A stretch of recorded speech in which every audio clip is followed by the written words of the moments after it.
ನಮಸ್ಕಾರ ಅಭ್ಯರ್ಥಿಗಳೇ, ನಮ್ಮ ಚಾನಲ್ಗೆ ಸ್ವಾಗತ. ಈ ವಿಡಿಯೋದಲ್ಲಿ ಒಬ್ಬ ವಿದ್ಯಾರ್ಥಿಯು ಸಮಾಜ ಕಲ್ಯಾಣ ಇಲಾಖೆಯ ಟ್ವಿಟರ್ ಹ್ಯಾಂಡಲ್ನಲ್ಲಿ SSPಗೆ ಸಂಬಂಧಿಸಿದಂಥ ಒಂದು ಕಾಮೆಂಟ್ಸನ್ನು ಹಾಕಿದ್ರು. ಅದಕ್ಕೆ ರಿಪ್ಲೈ ಕೂಡ ಮಾಡಿದ್ದಾರೆ ಸಮಾಜ ಕಲ್ಯಾಣ ಇಲಾಖೆಯವರು. ಇಲ್ಲಿ ನೋಡ್ಬೋದು, SSP ಸ್ಕಾಲರ್ಶಿಪ್ ಅರ್ಜಿ ಹಾಕೋಕ್ಕೆ 15 ಅಕ್ಟೋಬರ್ 2024 ದಿನಾಂಕ ವಿಸ್ತರಿಸಿದ್ದೀರಿ, ಧನ್ಯವಾದಗಳು. ಆದರೆ ಅಪ್ಲೈ ಮಾಡಲು ಹೋದರೆ ಈ ರೀತಿ ತೋರಿಸ್ತಾ ಇದೆ. ಕಾಲೇಜ್ ಆಫೀಸರ್ನ ಕೇಳಿದರೆ ಅದರ ಬಗ್ಗೆ ಯಾವುದೇ ಮಾಹಿತಿ ಗೊತ್ತಿಲ್ಲ ಅಂತ ಹೇಳ್ತಾ ಇದ್ದಾರೆ. ಇವಾಗ ಏನು ಮಾಡಬೇಕು ದಯವಿಟ್ಟು ಹೇಳಿ ಅಂತ ಇಲ್ಲಿ ಇದನ್ನು ಶೇರ್ ಮಾಡಿದ್ದಾರೆ ಅವರು. ಇಲ್ಲಿ ನೋಡ್ಬೋದು, ನಿಮ್ಮ ನಮೂದಿ ಸಂಖ್ಯೆ, registration number, board, university etcetera ಅಂತ ಇದೆ. ಓಕೆ, ಈ ಥರ ನಿಮಗೂ ಕೂಡ ಬಂದಿರ್ಬೋದು.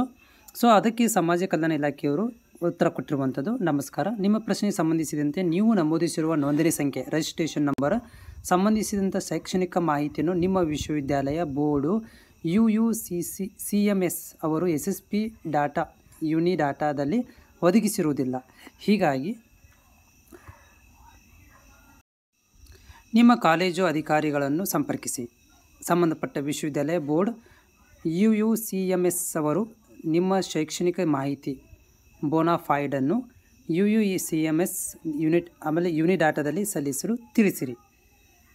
ನೆಕ್ಸ್ಟ್ ಏನಂತಂದರೆ, ನಿಮ್ಮ ಶೈಕ್ಷಣಿಕ ಮಾಹಿತಿಯು UUCMS ಡಾಟಾದಲ್ಲಿ ಒದಗಿಸದೇ ಇರುವುದರಿಂದ ಈ ರೀತಿ ಅಧಿಸೂಚನೆಗಳನ್ನು ಪುನಃ ಪಡೆಯುತ್ತಿದ್ದೀರಿ. ನಿಮ್ಮ ಶೈಕ್ಷಣಿಕ ಮಾಹಿತಿಯು UUCMS ಡಾಟಾದಲ್ಲಿ ಒದಗಿಸದಿದ್ದಲ್ಲಿ ಮಾತ್ರ ಅರ್ಜಿ ಸಲ್ಲಿಸಲು ಅವಕಾಶ ಇರುತ್ತೆ ಅಂತ ಇವರು ಮಾಹಿತಿಯನ್ನು ಒದಗಿಸಿದ್ದಾರೆ. ಯಾರೆಲ್ಲ ಅಭ್ಯರ್ಥಿಗಳು ನಿಮಗೆ ಈ ಥರ ಪ್ರಾಬ್ಲಮ್ ಆಗಿದ್ದರೆ ಅದನ್ನು ನೀವು ಏನು ಮಾಡಬೇಕು, ತುರ್ತಾಗಿ ಕಾಲೇಜುಗಳಿಗೆ ಸಂಪರ್ಕಿಸಬೇಕು.